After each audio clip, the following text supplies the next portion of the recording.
Hey YouTube, in this video I'm going to be talking about how to design sprint workouts. So if you actually want to get fast, how you train is extremely important. You want to make sure that you're training properly every single time you train, essentially. You don't want to train a lot, you want to train effectively.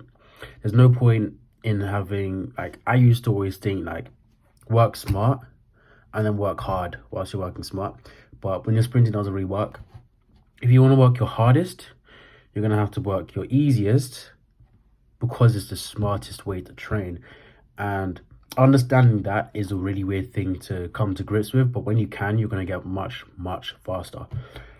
So, first of all, if you're designing sprint workouts, you want to make sure that you have 2 to 3 days of training per week. 1 day is too little, 4 days can be too much. Usually what ends up happening is elite sprinters, they do sometimes do 4 days a week, but they have like training blocks. So what I mean when I say that is, say the average person's training block is a week. What that means is they do everything in a week, then the next week rolls around and they expect to do basically the same thing or similar things next week. If you do 4 days, what's going to end up happening is you do 4 days 1 week, 3 days the next week. So your training block is 2 weeks instead.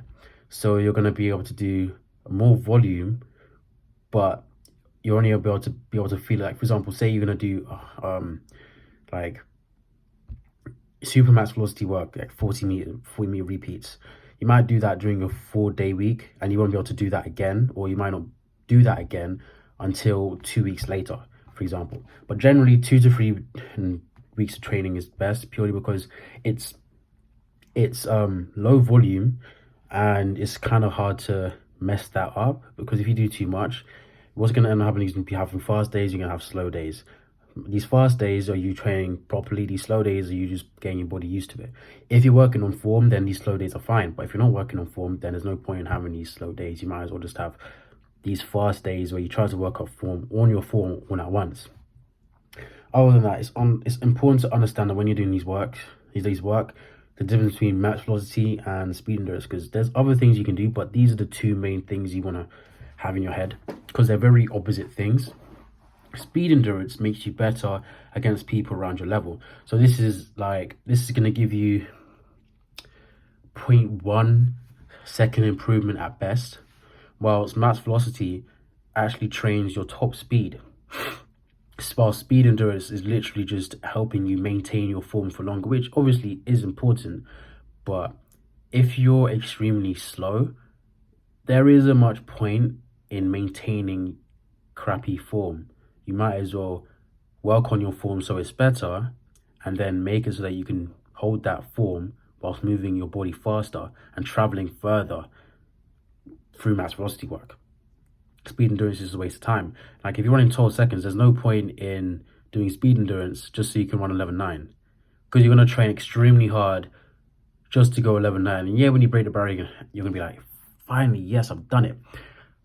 However, you're going to break the barrier and you're just going to be like, no, all of that work just for this. Am I ever going to break 10 seconds? Am I ever going to get that low? And when you get to questioning stuff like that, you start to look at, okay, maybe speed endurance isn't the best thing to do. So make sure at least 2 days per week you do max velocity work, and make sure you do this throughout the entirety of your season. It's extremely important you work on max velocity work, because even if you're able to improve your top speed by just 1 kilometer, that is a big, big, big improvement, because most likely your average speed throughout the entirety of, let's use 100 for example, your average speed throughout the entirety of 100 would just go up by maybe 0.5 kilometers per hour at best. This is at best, but that is a big, big, big difference compared to something else. Because, like, say your max speed is, no, not max, your average speed is 20 kilometers per hour, but now it's 20.5 kilometers per hour. That's going to be a big difference when you go on the track. A big, big difference. And what I love about max velocity training is when you're slow, you can make fast improvement, because you get to go all out in short bursts and teach your body how to go all out. And then from there, it's just increasing the distance. So it slowly starts becoming less max velocity and more about hitting max velocity and maintaining it, which kind of is speed endurance. So I'm not saying you don't do speed endurance. I would still recommend you do speed endurance once a week if you're doing 3 days a week, or once every other week, for example, if you're doing 2. But make sure the focus is on max velocity, because you can only really get faster by training to actually get faster instead of training to maintain. If you train to maintain, all you're going to do is maintain what you already have, which is pointless. Other than that, when you're doing these workouts, make sure you have plyometrics as part of your warm-up, and your warm-up that you have, you don't change it. You want to make sure you do the exact same warm-up every single time you train, which can be hard to do because there's a lot of new things you can add to your warm-up, and you might be like playing around with it like I am right now. But you want to make sure that generally your warm-up stays about the same, because you want your body to get used to feeling this specific warm-up. Be like, okay, now I know what this means. It means I'm going to be sprinting soon, and it means I need to perform at my best. If I'm going to have to perform at my best, I need to be prepared, and you do that. And plyometrics added onto that is also a good way to prime your body, and also a great way to train your tendons and prime them for the activity you're about to do.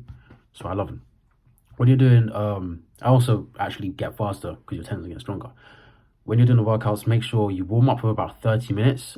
You do your workout and you cool down and stretch for at least an hour. At least you can do it for longer, but at least an hour.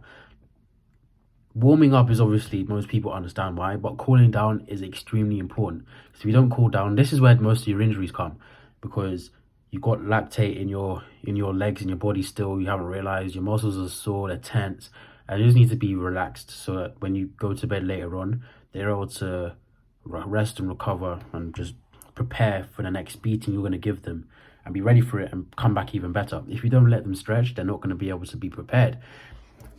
Because when you stretch, you increase the blood flow into all your muscles, and obviously blood flow means more oxygen, which means you're able to recover better and faster. And if you're not doing this, and also if you're not doing this, then you're not going to be able to recover faster or as fast as you want to.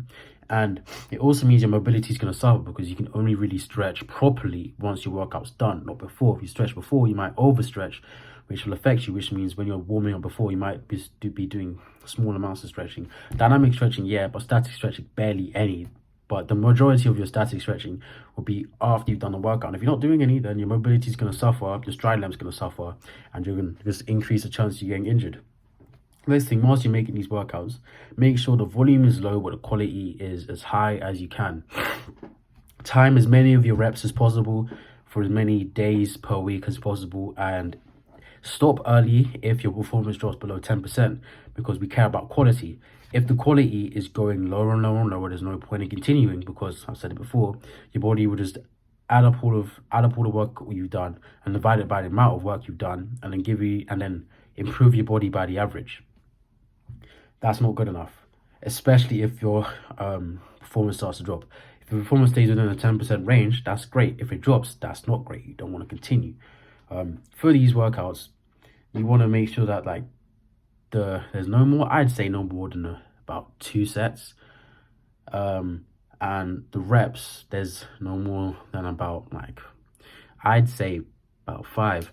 Though you can basically say 10 reps and 2 sets, purely because if you follow the performance drop thing, then you can just do 1 set until your performance drops below 10%, and then take a long rest, then try again the next set. Do the first rep. If your performance is still below 10%, you know you're done, which is great. Make sure with your rest periods in between, they're really long. You don't want to take short rests unless you're working on speed endurance. If you're not working on speed endurance, then make sure that your rests are as long as possible. I would say 5 minutes is the minimum, bare minimum. And to be honest, you should be going for 8 minutes upwards. I'd say 8 to 13 minutes is a good amount of rest between each rep. Obviously, this is going to make your workouts really long, which is why 5 minutes is fine. But again, it's the bare minimum. But it is worth noting that the longer you rest, the better your body is going to be, and the more likely your performance is to be at its peak. And we want our performance to be at its peak so our body can get the average for us, our speed averages, and make us faster, which is why it's important to rest. So never cut time on your rest. I would much rather an athlete cut time by cutting a workout short and get faster than cut time on their rest trying to do more volume and wonder why they haven't improved as much as they thought they did. And what usually ends up happening is you go into your season and you'll be going, a lot of people who already sprint as well, and you see maybe your teammates and other people, and they're doing the same stuff as you or similar stuff to you, but let's say, for example, you run 12 seconds and they also run 12 seconds. They're doing the same thing as you, but they always made sure they never cut time on their rest. And when it was going back to their training, they walked slowly whilst you like basically sprinted. And they dropped down to 11.5 by the end of the season, and you dropped down to 11.8. The difference isn't the amount of work they're doing. They might not be doing any more work than you. In fact, you might even be doing more work than them, like behind the scenes. But the difference is they made sure that they kept their reps quality. Whilst they probably didn't do it on purpose, they made sure that their reps were more quality than yours, because they made sure to relax when they needed to and work hard when they needed to, which you didn't do. So make sure that you really value your rest, because as long as you're doing the right volume of work, the rest is the only thing you can do to make sure that you perform at your best. And if you cut time out on your rest, all you're going to do is make sure your personal best don't go down as much as you wanted them to. If you like my video, like the video, let me know in the comments section below. Check the description, because anything I forget to say in the video, I always put in the description. And if you like my content, subscribe. Helps the channel out a lot.